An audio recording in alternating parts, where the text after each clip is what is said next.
So, Spider-Man Across the Spider-Verse is the sequel to 2018's Into the Spider-Verse, and that's a tough act to follow. Like, as a sequel to what is arguably one of the best Spider-Man films ever made, like, it's not just a great, I'll go even further. I'll say, like, Into the Spider-Verse is not just a great Spider-Man movie. I'd say it's probably up there as one of the top superhero films of all time.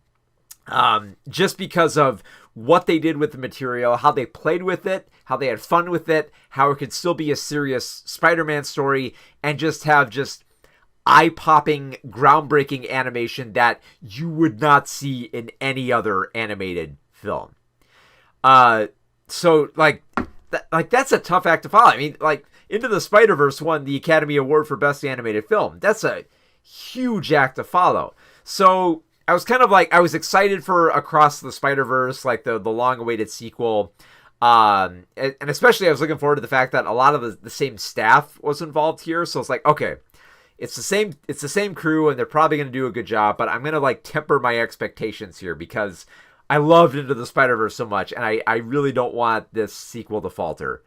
Thankfully, oh my god, this sequel soars with flying colors, like above and beyond. Like it's not just better than Into the Spider-Verse, like it's like head over heels better, but like it might be like my top favorite superhero film of all time. Like, in terms of like all like the superhero cinema out there, like, like my gold standard way at the top is Christopher Reeve's Superman, but Across the Spider-Verse is like it's right up there.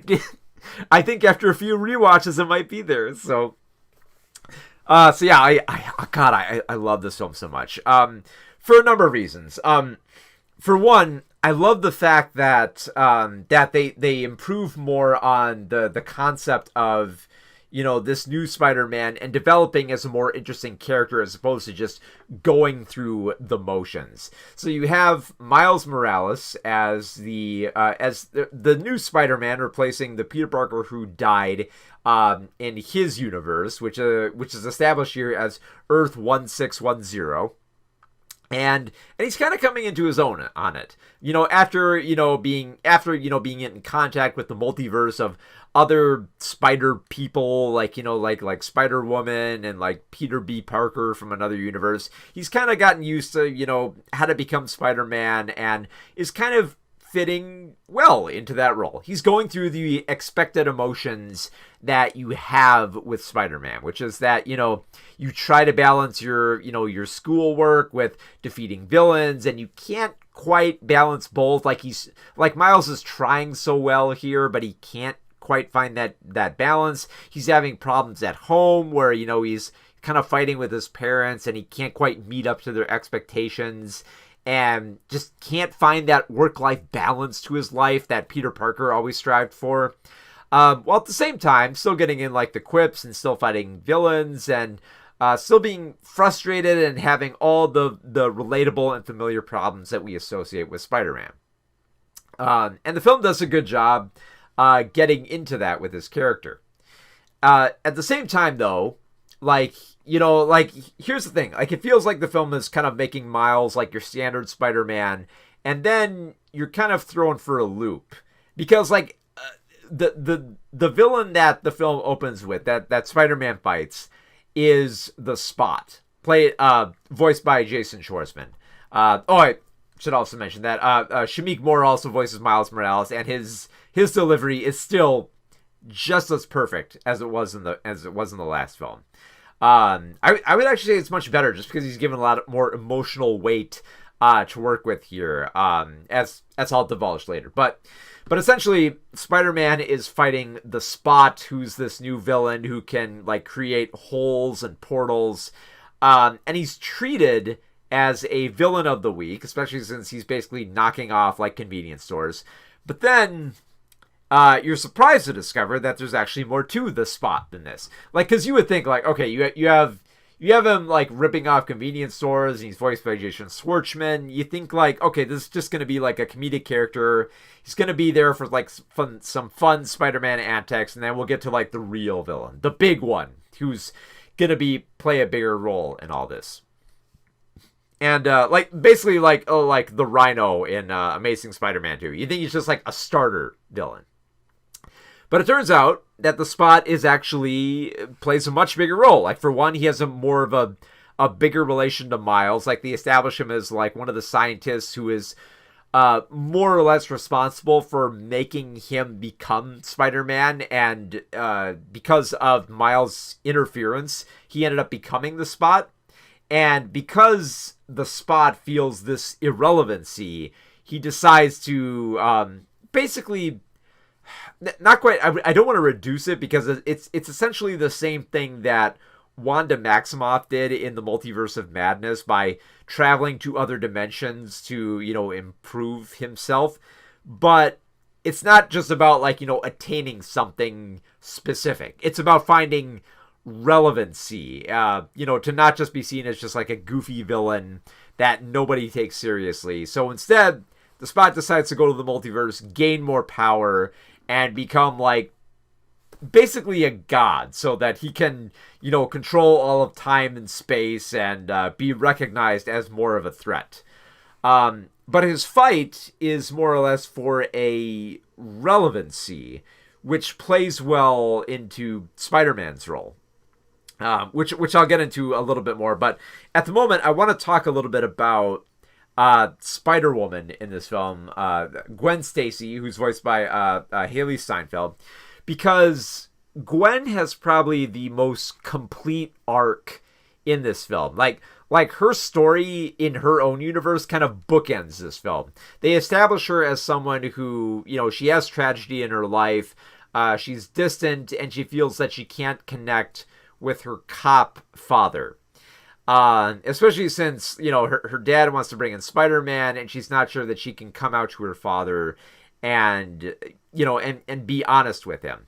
And it's one of those things where, she's almost cautious about it, because she later comes in contact with this Spider-Man multiverse and learns that, having, tragedy and losses is kind of part of the game. Like, they hinted at this aspect in Into the Spider-Verse, like where they specify that, like, look, Miles, if you're gonna become Spider-Man, you got to realize there's gonna be a lot of tragedy in your life. Like, you're gonna lose people, and for all the fun you're gonna have, there's gonna be a lot of darkness as well. And what's fascinating about this film, that parallels with both like Miles and Gwen and the Spot, is that they're all fighting for what's, like the film even states this directly. They're all trying to fight canon. They're all trying to break the motions and prevent, themselves from just doing what you expect from these characters. The Spot is treated like a villain of the week, and he doesn't want to be a villain of the week. Gwen is treated like someone, who has to keep her identity concealed at all times, and she doesn't want that. Miles is established as quite literally an anomaly who will not be accepted as Spider-Man, and has to fight against that, because what he's essentially fighting is canon here.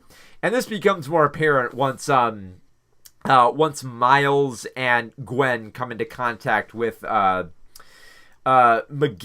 O'Hara, the Spider-Man of the Spider-Man 2099 comics, voiced by Oscar Isaacs. Basically, Miguel is the Spider-Man who more or less manages like the whole multiverse of Spider-Man. Like, he's made his own kind of universe the hub for where every Spider-Man of every universe congregates, and they all work together, and they make sure that they're not doing any damage to any specific timeline, which is a code that they more or less drop to say, like, they're trying to maintain canon. They're trying to make sure that the tragedies that happen to every single Spider-Man of every single universe occurs on cue and is not interfered with. And Miles becomes one of the most interesting Spider-Men because he looks at this and says, "Nah, that's messed up. I don't think, knowing this information, we have to accept it and that we could try to change it." And of course, Miguel is all like, this is canon, you can't break canon, and Miles is basically quite literally states, "Nah, I'm going to do my own thing. I'm going to write my own story, and I'm not going to be bound by the motions that you have set up for this archetype of the character." So if you haven't already guessed by now, Miguel is obviously a response to toxic fandom. And this isn't just like my headcanon or theory. This has been confirmed by the directors that Miguel is meant to represent people who feel that Miles is not valid because he does not fit the canon of Spider-Man. So Miles' response is just, screw you, basically. And he has some decent backup here. I love how they set up how the canon is something that Miguel is frustrated about trying to preserve, especially when you have at one point they make a visit to the Spider-Man of an Indian universe. Basically, it's a universe where Manhattan has kind of transformed into India. I think it's called like Moombahton, something like that. Yeah, it's like a combination of Mumbai and Manhattan. So you have Patir, who's plays like the Spider-Man of this Indian universe, voiced by Karen Sony, who's so much fun. It's a perfect fit for and I love how they establish him as a typical Spider-Man, because he's in this world where he has a conflicted relationship with the police and a woman that he's infatuated with, and that there is some pathos to his story that reflects past Spider-Man stories. And then once Miles interferes and tries to save the day and make sure that nobody else dies, this kind of breaks that universe. And so Miguel is concerned that Miles is going to make more of this damage, but at the same time, Miles has got a question why do we have to accept this? Why isn't there something more that we can do here? Because I love how they almost kind of leave it on a cliffhanger where Spider-Man India's world is kind of left hanging in the balance, because Miles kind of broke canon and they're trying to repair it, and Miles is kind of questioning well, can you repair it? And Miguel's I don't know, but it's not looking good. And I love how they establish Miguel too. Miguel is clearly the central villain here. The Spot is kind of like the villain who's set up, and then we kind of forget about him because the story becomes a little bit more personal. They kind of save him for the next film down the line. But Miguel becomes so much more of an interesting character because Miles has to fight against what's essentially someone saying that he can't be Spider-Man. And there's concern for because they established that Miles was bitten by a spider that wasn't supposed to be there, and he wasn't supposed to be Spider-Man, so he's treated as an anomaly. But at the same time, it's an anomaly that it's one of those things where it's you kind of got to fight against this idea of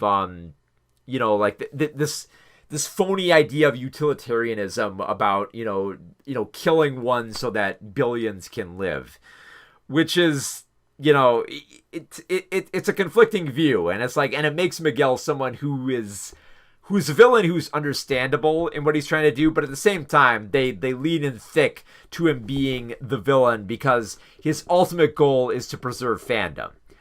There's concern there where you care for him because he lost his own universe, so you understand where he's coming from, but at the same time, you still don't want to see him succeed because you care about Miles. They set him up well as just a teenager, just trying to get through life and trying to get used to his powers. There's some adorable moments between him and Gwen where they connect so well, and they have a fun little outing as spider people across Manhattan where they hang upside down and they just talk about their lives, and it's so beautiful. So in addition to that, you also have characters who are kind of inspiring to Miles. You have Spider-Punk, played by Daniel Kaluuya, and he is And he is like, he's very overt about the type of punk he is. He's very anti-fascist, he's anti-capitalist, anti-establishment. He is very much the punk vibe, and Miles just thinks he's cool because, and it makes sense for why you would think that Spider-Punk is cool, because this is more or less who Miles will have to become if he wants to, to live, to fight for his own relevancy as a Spider-Man in this world. So like, it's such a great character. So there's there's a lot to digest with this film in terms of what it's saying about fandom and Spider-Man as a whole, but it's just like, it has such wonderful characters here, especially the big return of Peter B. Parker, voiced by Jake Johnson here, because they do something with his character that has kind of felt like taboo within the comics, which is that, if you remember from Into the Spider-Verse, Peter B. Parker, he was a mess. He got divorced from Mary Jane. He gained a lot of weight. He didn't have any confidence in himself. He was just at the bottom of the barrel. And then, after teaching Miles how to be Spider-Man, he kind of got a little bit of his groove back, and he felt a little bit more confident about going back into his own universe. And within Across the Spider-Verse, we get to see the fruits of that. We get to catch up with Peter B. Parker when he's patched things up with Mary Jane. They have a very loving relationship. They're married, and they have a kid, an adorable little girl who Peter brings to work with him, even though it seems to be against Mary Jane's wishes. But he seems to be a great dad. He cares about his kid. He cares about his wife. And when he catches up with Miles, he's just a happy guy. That it's just like, it's such like a 180 from like being this hapless Spider-Man whose life crumbled to being a guy who turned his life around. But he's also like the most essential piece of the story, because this is a Spider-Man whose life is together.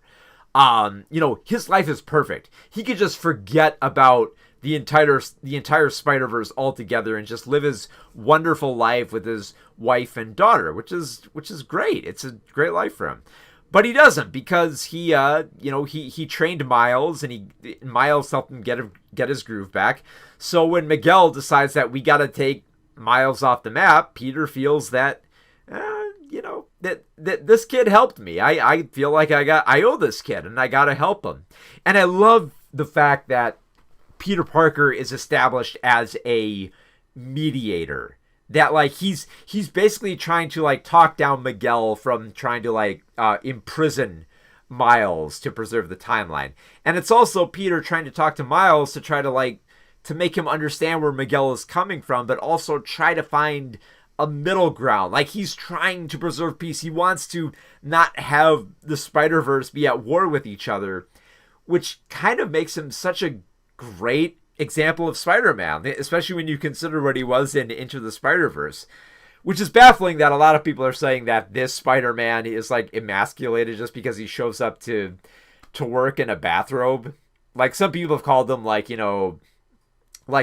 hapless dad, but I'm sorry, if you look at this film and you think that Peter Parker is hapless, considering he's done something that the comics tend to shy away from, anytime the comic tries to mature Spider-Man and make him have a marriage that works and expand it into a world where Peter Parker can have kids, something that even Batman and Superman have done at this point, it feels like this is the progression that Spider-Man needs to not only be more interesting, but more lovable and enduring and relatable to an older audience. I know that Spider-Man has that drive of being a relatable younger person, but we get that with Miles and Gwen in this film, amazingly, but to have that older sensation of getting your life together with Peter B. Parker was such a great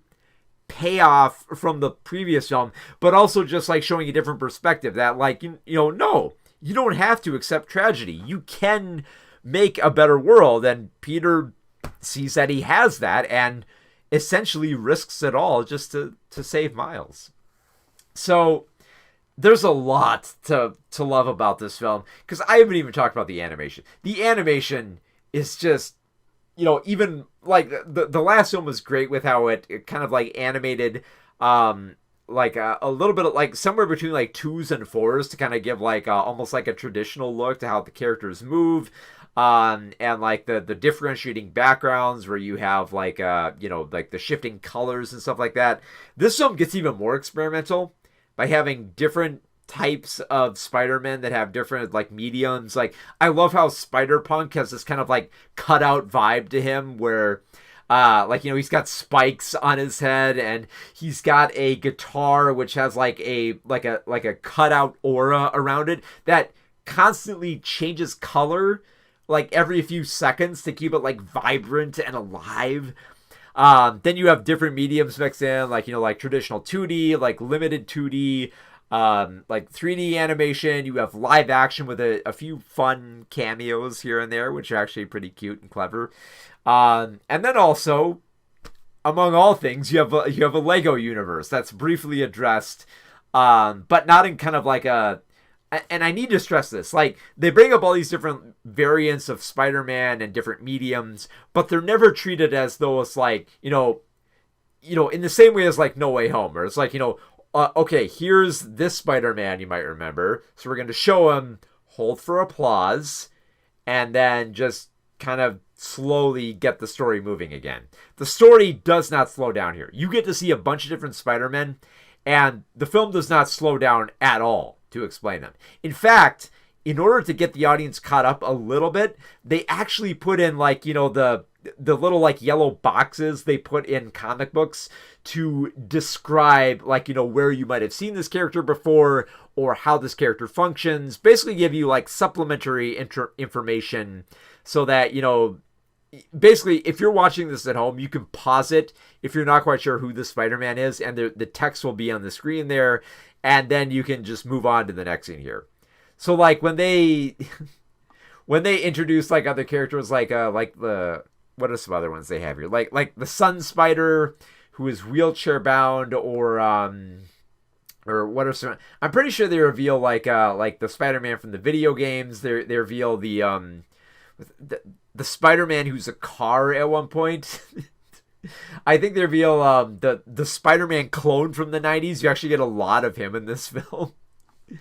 And that's the other thing too. It's like there's a lot of interesting cameos in this film, as well as recognizing different universes. Like in terms of like the different like visions that Miles sees of different like spider people in the universe, and the other timelines that the Spot visits, you get to see everything here.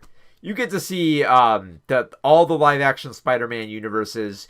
You get to see like the Venom universe. You get to see the video game universe. You get the classic cartoon universe. You also get a few shots of the highly underrated Spectacular Spider-Man series from the late 2000s, which honestly is one of the best Spider-Man cartoons ever made. And I'm so glad that they reference that here, because I mean, they reference everything here. Honestly, I think the only thing that they don't like overtly reference is like the Japanese live action Spider-Man iteration here. Although I have heard some rumors that they're working on it, or that it was going to be in the film.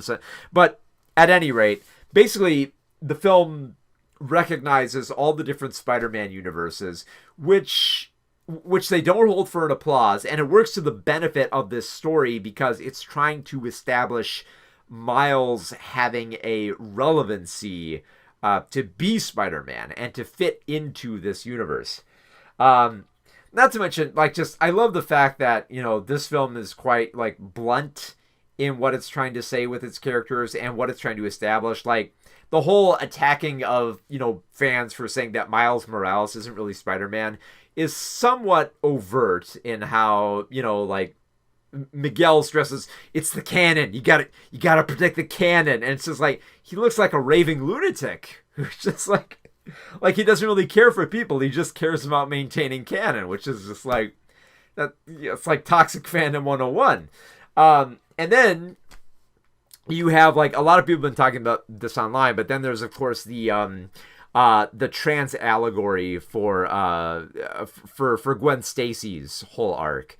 And this is communicated in a lot of ways. I mean, like, for one, the story itself about Gwen struggling to come out to her father about revealing that she actually is Spider-Woman, because like she doesn't think that her dad will accept it, since her dad has been against Spider-Woman this entire time, and then realizing that her daughter might be Spider-Woman might change his perspective on the world, which is a great trans allegory. But just in case that isn't enough, look at the backgrounds of Gwen's world. Gwen's world is so wonderful to look at because the backgrounds all have this painterly quality that reflect the mood and the tone of certain scenes so perfectly. Like it almost feels like mood wallpaper, because like when you have the somber moments, when Gwen is struggling to come out to her father about being Spider-Woman, like you can see like there's dark colors in the background. Like her room has like kind of like the bleeding kind of like the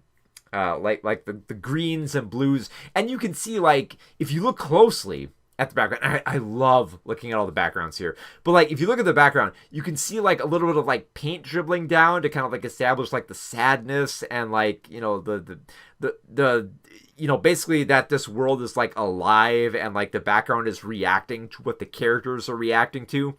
But if you pay attention to the color palette, it's very clearly like the transgender flag. And then once Gwen comes out to her father about being Spider-Woman, the colors in her room immediately change. They become a much brighter hue. That become a much very obvious. They stress like the trans colors all the more. And if you think that that's a stretch, or that like that's not enough to prove that this is a transgender allegory, their apartment is literally littered with like trans pins on their jackets and trans flags in their bedrooms. Just in like I love how that's placed there is almost like kind of like a bumper or safety, where it's like people saying, I don't see it. It's like, dude, did you miss this in the room? That was right there.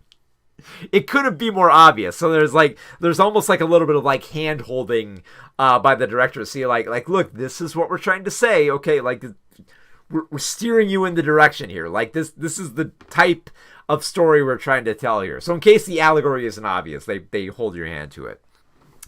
But yeah, the overall tone of this film is just like, it all comes down to the fact that, you can buy into this adventure with the characters, and it works so well on that level, mostly because the tone has a perfect balance between the humor and the seriousness with Spider-Man's role, which Into the Spider-Verse did really well.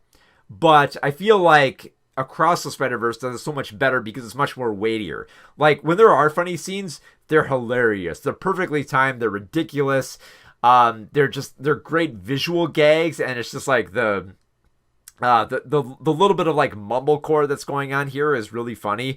And then when you have to address Miles's problems and being like conflicted about like death and losing people and not being relevant to his own timeline, it hits hard. It feels like a serious Spider-Man film.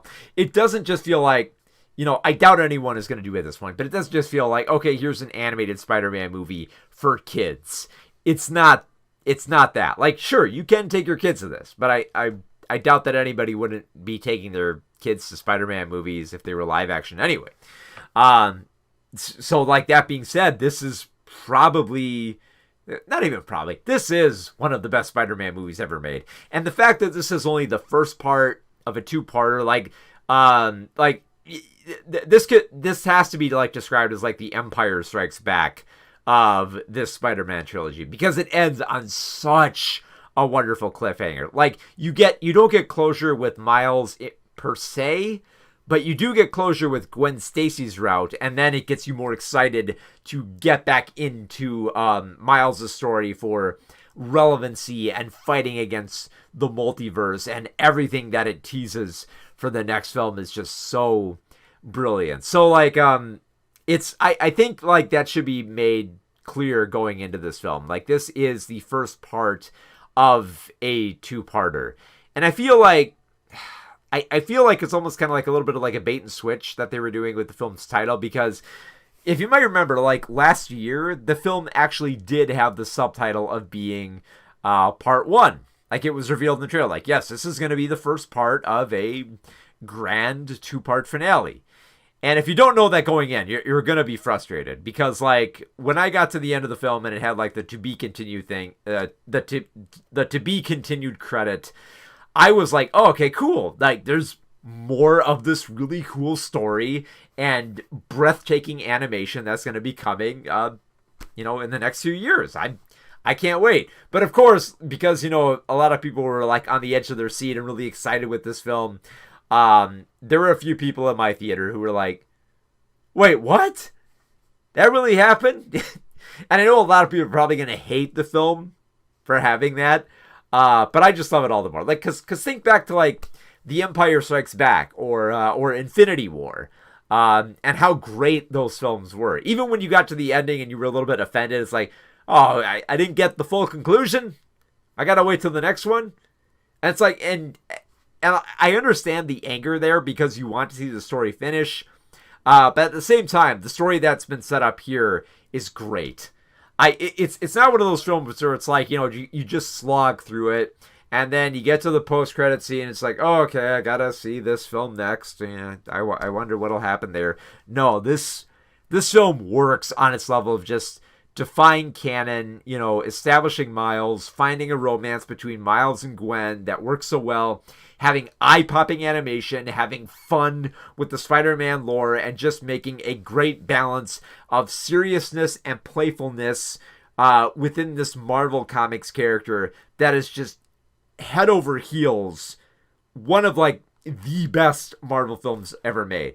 Like, forget this year. Like, sure, I'll write this off right now. Across the Spider-Verse is the best superhero film of this year. That's a given. The bigger question is, like, how this is going to shape up over time. But as it stands right now, as the film that we got, I absolutely love this. So this is easily one of my favorite superhero films of this year.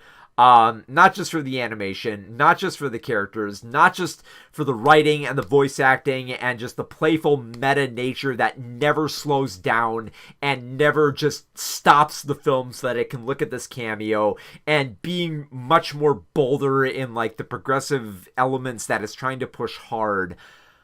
I absolutely love this film. I cannot wait to see this again, and I am on the edge of my seat for what's going to happen in Beyond the Spider-Verse. And, I'm going to take this time to, like, give credit to the creative team here. Directors, Joaquin DeSantos, Kemp Powers, Justin K. Thompson did an amazing job directing. Phil Lord, Chris Miller, and David Callum have composed a fantastic script that respects, like, the comic book lore while also retooling it, that all of their efforts with the writing and directing combined to make probably the closest to, like, a postmodern Marvel film that we are ever going to get. That being said, we'll have to see what happens with Beyond the Spider-Verse. But as it stands right now, I love the hell out of Across the Spider-Verse. This is must-see superhero cinema.